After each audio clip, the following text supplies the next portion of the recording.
Hello everyone, welcome back to my channel. CG DElEd and BEd का new update निकल कर आया है। यहाँ पे देखिए आपका बताया गया है बीएड डीएड अब उच्च शिक्षा विभाग के अधीन, मतलब अब आपका जो एससीईआरटी का जितना भी बीएड डीएड में कंट्रीब्यूशन होता था उसे बेसिकली हटा दिया गया है। अब आपका बीएड डीएड जो है वो उच्च शिक्षा विभाग के अधीन रहेगा। अब देखिए, चलिए देख लेते हैं कि न्यूज़ में आपका क्या बताया गया है। यहाँ पे देखिए बताया गया है कि राज्य शैक्षिक अनुसंधान एवं प्रशिक्षण परिषद के अंतर्गत संचालित होने वाली बीएड और डीएड पाठ्यक्रम को अब उच्च शिक्षा विभाग के अधीन किए जाने की तैयारी है। इसके लिए कमेटी भी गठित की जा चुकी है।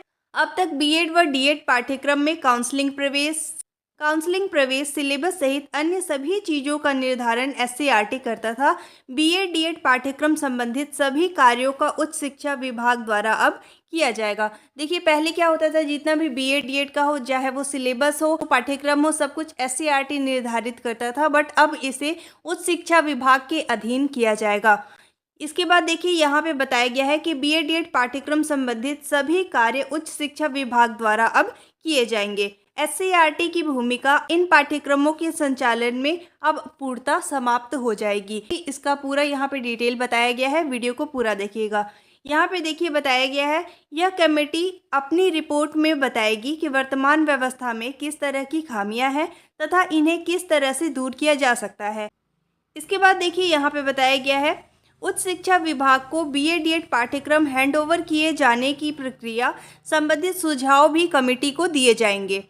सूत्रों की जानकारी के अनुसार शासन द्वारा गठित समिति 4 सदस्य हैं। कमेटी द्वारा उपर्युक्त प्रस्ताव पर कार्य प्रारंभ किया गया है।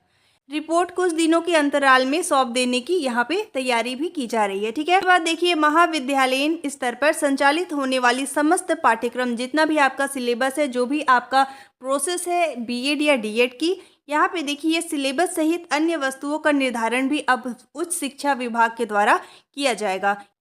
केवल बीएड डीएड पाठ्यक्रम के संदर्भ में ही आदेश एससीईआरटी जारी करता है। विगत कई वर्षों से बीएड डीएड प्रवेश प्रक्रिया में विलंब की शिकायत छात्र करते रहे हैं।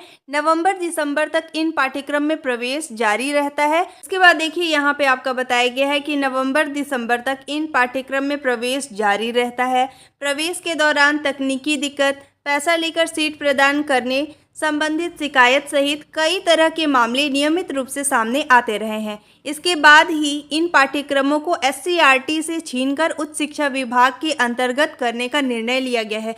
ये आप लोगों के लिए बहुत ही अच्छी न्यूज़ है कि अब जितना भी आपका सिलेबस होगा, जो भी आपका बीएड डीएड रिलेटेड मैटर है, वो सब अब उच्च शिक्षा विभाग के द्वारा हैंडल किया जाएगा। इसके बाद देखिए यहाँ बताया गया है कि बीएड और डीएड पाठ्यक्रम की पढ़ाई करने वाले विद्यार्थी स्कूली छात्र को पढ़ाते हैं। स्कूली पाठ्यक्रम मासीम के अधीन आता है। ऐसे में बीएड डीएड के विद्यार्थी स्कूल छात्रों को पढ़ाने के योग्य हैं अथवा नहीं, इसका निर्धारण मासीम करता है, अर्थात माध्यमिक शिक्षा मंडल द्वारा ही बीएड और डीएड की परीक्षाएं ली जाती है।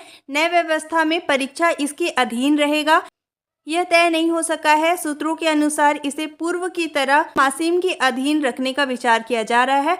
हालांकि अंतिम फैसला कमेटी की रिपोर्ट के आधार पर होगा। ठीक है, तो ये था आपका लेटेस्ट अपडेट, मतलब एससीईआरटी के द्वारा अब कोई भी डिसीजन नहीं लिया जाएगा बीएड डीएड की रिगार्डिंग। अब इसको हैंड ओवर कर दिया जाएगा उच्च शिक्षा विभाग को। ठीक है, थैंक यू।